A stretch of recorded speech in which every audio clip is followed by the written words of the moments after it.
Julian Assange, the founder of Wikileaks, revealed to the world the degradation of imperial powers, from the US military's recklessness in Iraq and Afghanistan to the murder of journalists exposed in the collateral murder videos. Assange has been fearless. He has published countless examples of imperial cynicism and realpolitik. Now under virtual arrest for fear of extradition to the United States via Sweden, Assange continues to defy American calls for his assassination. With me is the founder of Wikileaks. He's just published When Google Met Wikileaks. Julian, thanks for inviting us into the Ecuadorian embassy. How did it come about that you could trust Google executives, one of the most powerful companies on earth, coming to meet you while you were under virtual house arrest? Well, I'm not sure that I trusted them any more than they trusted me, but it was a very interesting meeting between the most senior executive of Google, Eric Schmidt, now the chairman of Google, and myself during the middle of the Arab Spring with a secret meeting, and 3 other people also brought by Google to that meeting. What did you think they were there for? Well, nominally they were there in order to write a book on geopolitics and how the world would unfurl, and to conduct an interview with me. And I thought that probably was most of the reason why they're also maybe to speak to Google staff to try and make them look a bit less conservative and to get supportive of their engineers, and to try and get more strategic vision for how they wanted to deploy Google over the world and what were upcoming developments that I might know about that they might not.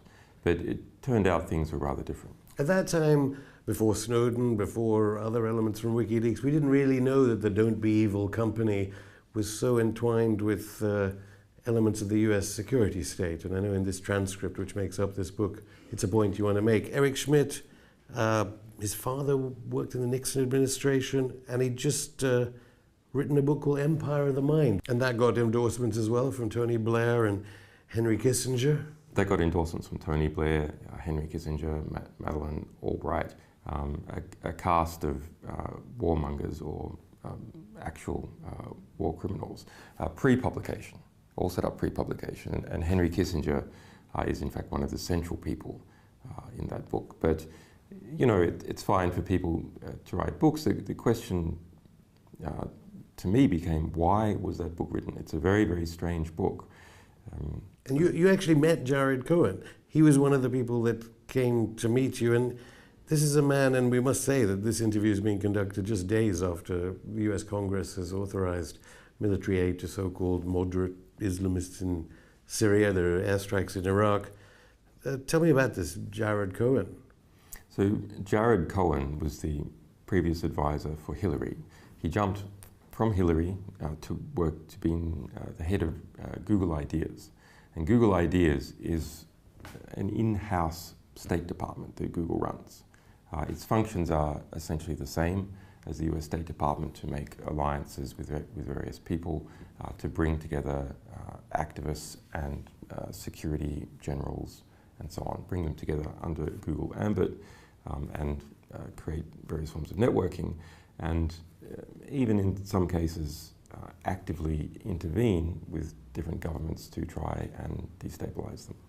Yeah, the position being pushed forward by Google at its most senior executive level to Washington is that it is the state who should determine what is published and what is not published.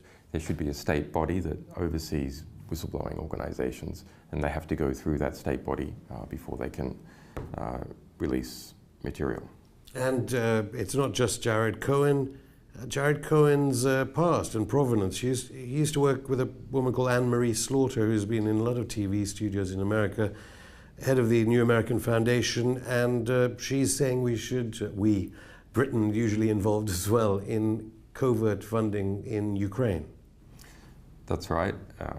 Anne-Marie Slaughter, there's quite a very interesting network. Let me pull back a bit, because it will get quite confusing. Sure. If we go into all the details. But Google, at that executive level, has a revolving door with the State Department, and it is trying to become America's geopolitical visionary. because it is a company that is enmeshed into the world, into every single country, billions of people using Google services, Google collecting all that information from all those people, their emails, their geographic locations if they use Android-powered phones, and so on. And then the National Security Agency piggybacking on the top of Google and pulling information out of Google. So Google has a lot of room to argue that it is the edge of the way the world is developing economically and in terms of information and in terms of geopolitics, because it has to deal with all these countries.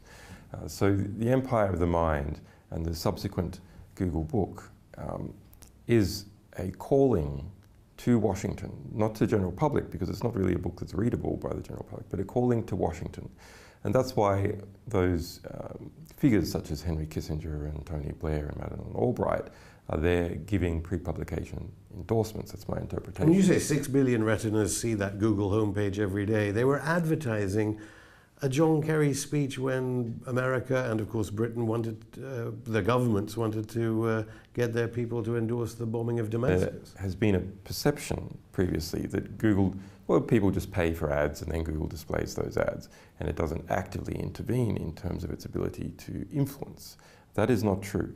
In fact, during the most intense moment of the debate in US Congress, whether Syria was to be bombed or not bombed, Google on its homepage put up a link in red, highlighted, to point directly to the Kerry speech.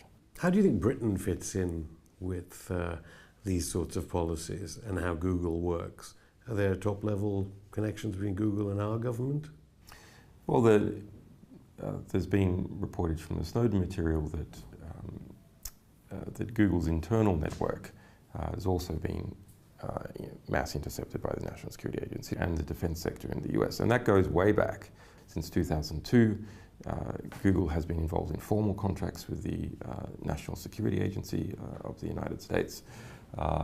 And then there is the National Security Agency intercepting Google's internal communications and communications that go to Google. So what we have here is a mixture of voluntary interaction at a sort of contract official level, social interaction at the level of senior executives of Google, and then we have coerced interaction, where just the fact that Google is collecting all this material, and that is part of its business model, to collect as much information about people and how they behave, to generate profiles of them, to make them as predictable as possible for advertising, that can then be intercepted. So what about all the breathless news we get about Google Glass? We shouldn't be as, it shouldn't be seen as so benign. Well, I mean, Google Glass is possibly a realization of some Orwellian horror, in the sense that this places Google between your eyes and the world. So I do want you to mention the Dr. Strangelove moment when you're trying to get hold of Hillary Clinton, widely seen as the next Democratic presidential contender. All right, so what happens? Eric Schmidt, these Google senior executives come to see me, Eric Schmidt and 3 other people. I don't think too much about the 3 other people at the time, and we have this interesting conversation, which is documented in the book. And then a little bit later, I need to speak to the most senior person in the State Department. Hillary is the most senior person. And so we try to arrange that call, and we do get communications back, but we get them through a back channel. One of my other staff members who had arranged the Schmidt visit, the visit by Google, he got the call. And he got the call. Even though you called the State Department, not He got Google. the call from Eric Schmidt's then girlfriend, Lisa Shields, who doesn't work nominally for the State Department. She's the Chief of Communications of the Council for Foreign Relations. There we have a circumstance where the senior executive of Google was literally in bed with the State Department. But Julian, ever the publisher, even with a tag around your ankle, you ask Eric Schmidt, one of the most powerful corporation leaders in the world, whether he'll leak something to WikiLeaks. That's right. We asked that Eric Schmidt provide us with the secret Patriot Act requests that had been served on Google to coerce Google to give information to the US intelligence. How did you even know that they existed? Because this is before Snowden. That's right. But I have been studying the National Security Agency for about 20 years, so we knew that this sort of thing was going on even before the Snowden revelations. The Snowden revelations are very important because they gave more detail. Anyway, so he became very nervous and said that he couldn't do that because that would be illegal. I didn't realize at the time that the amount of, I thought the Google would be acting because it had been coerced rather than there was an element of voluntarism in its associations with the US military. In part 2 of Going Underground, Julian Assange tells us about the impact of WikiLeaks. Those are the stakes that we were talking about.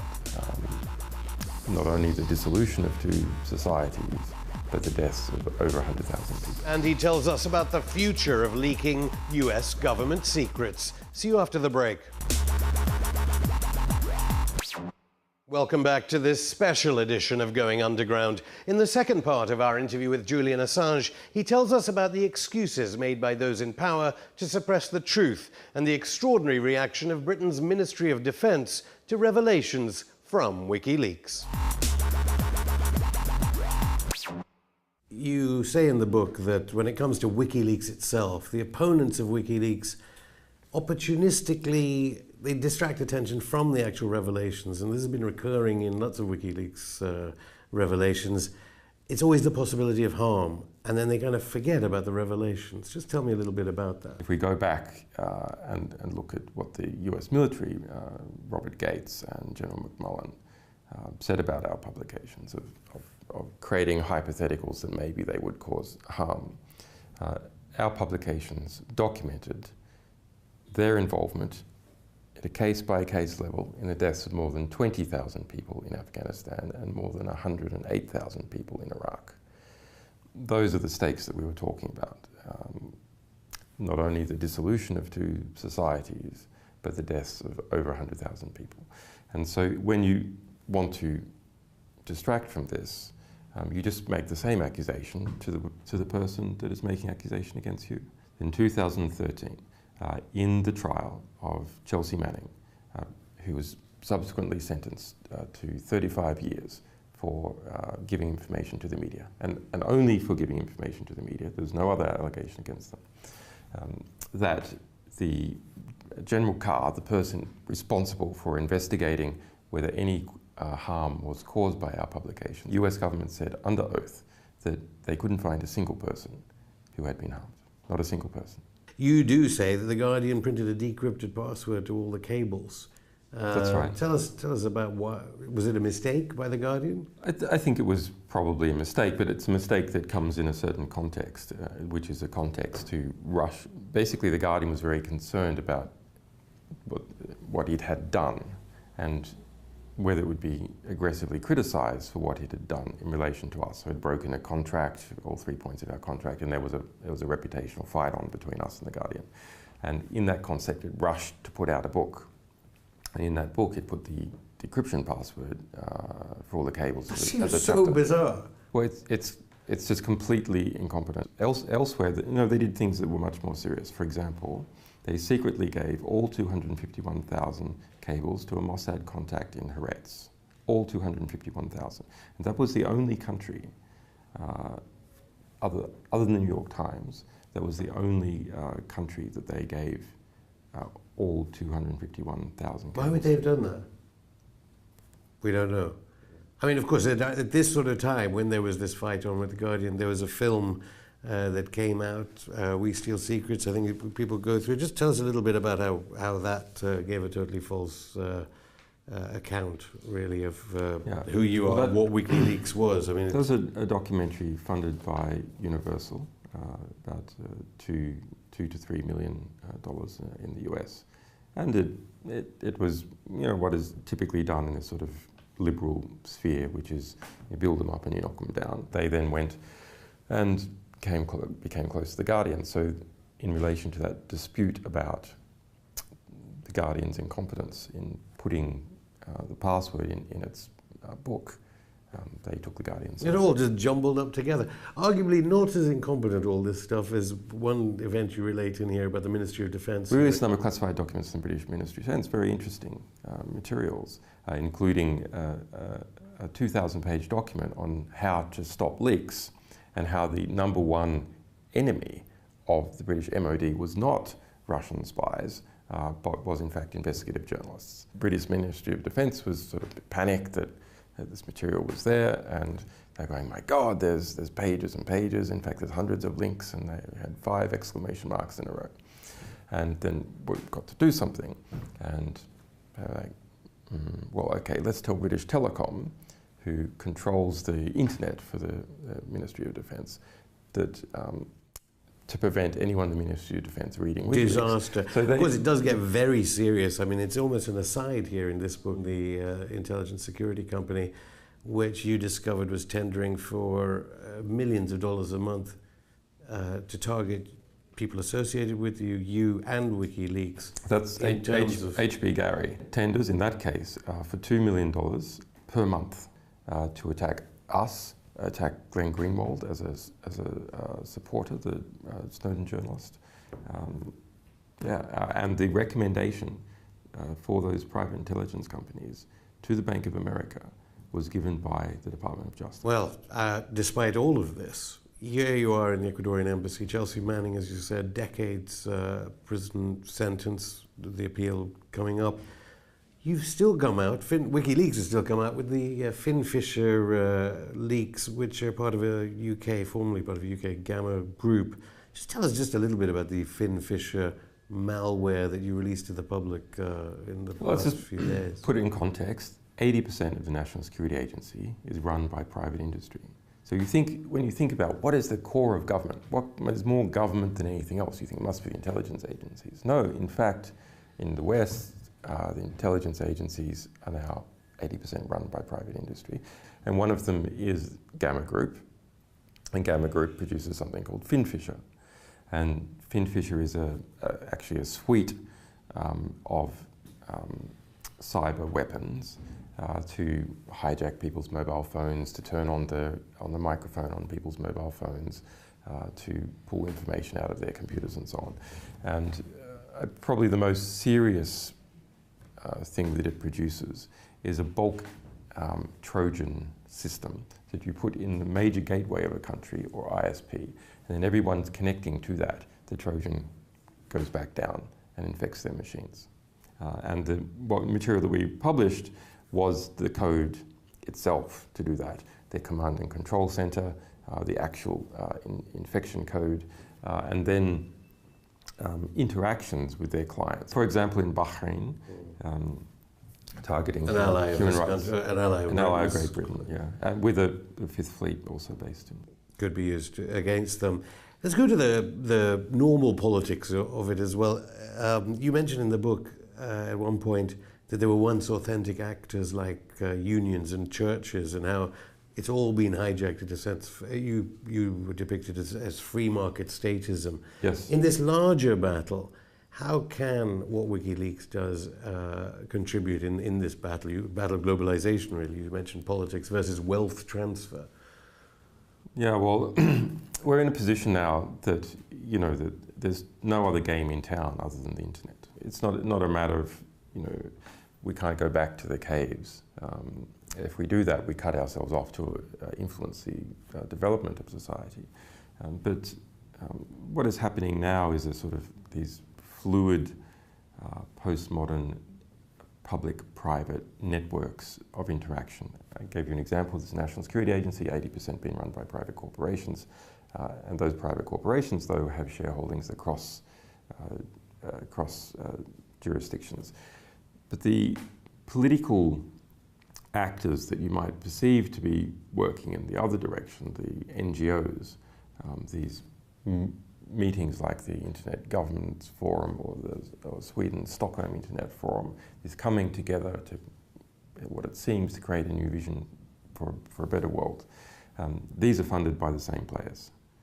So Google and Google Ideas is funding a bunch of these, and they're captive and largely related to its interests.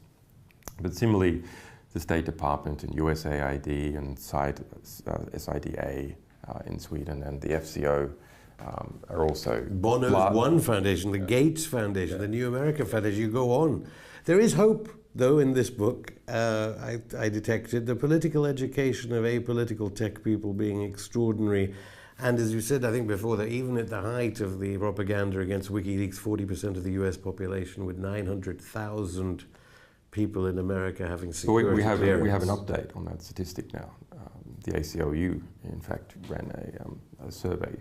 So that we have majority support, even in the United States, for people under the age of 40. Majority support. So despite the media propaganda, there's still majority support. So people can feel when the media is trying to push them. It's still media propaganda. Maybe not in Scotland. Well, but I mean, look, in Scotland, there was 45% support of independence. That was up 15% compared to compared to a year ago when the campaign started. So, okay, they pulled out all stops. You saw the Swedish Foreign Minister trying to intervene in that campaign against Scottish independence, and both Clintons came out against it, and Barack Obama came out against it. The Australian Prime Minister. I mean, Australia, this is a nation that got independence from the United Kingdom 100 years ago, and it's going there trying to deny the Scots. First to want to bomb Iraq again too, I think. But this security clearance issue, I suppose the most terrifying statistic in your book as regards the authorities, are you implying therefore that with hundreds of thousands of people who have the kind of security clearance that Edward Snowden has? There are now 6 million people in the United States with security clearances. 6 million. That is more than the population of Norway or New Zealand or Scotland. That is, in effect, a state within a state. Why is it a state within a state? Because people who have security clearances have extra laws that they're meant to obey, and their flow of information about how the state works, what rules and regulations and so on that exist within that state is kept within that state because they're classified. That's an extremely alarming phenomenon. But all it takes is one of them to write to you. If we go back to 2010, so just back to 2000, there was 2.5 million. So there's been more than a doubling of the size of the national security state within the US in just 4 or 5 years. But as a publisher, it's good news for you. It's good news for us in the sense that, yeah, the more people, I mean, if you think about it, 6 million people having security clearances, more than 1.5 million having top secret security One clearances. must doubt, just one of them must doubt about US foreign policy at the moment. Exactly, exactly.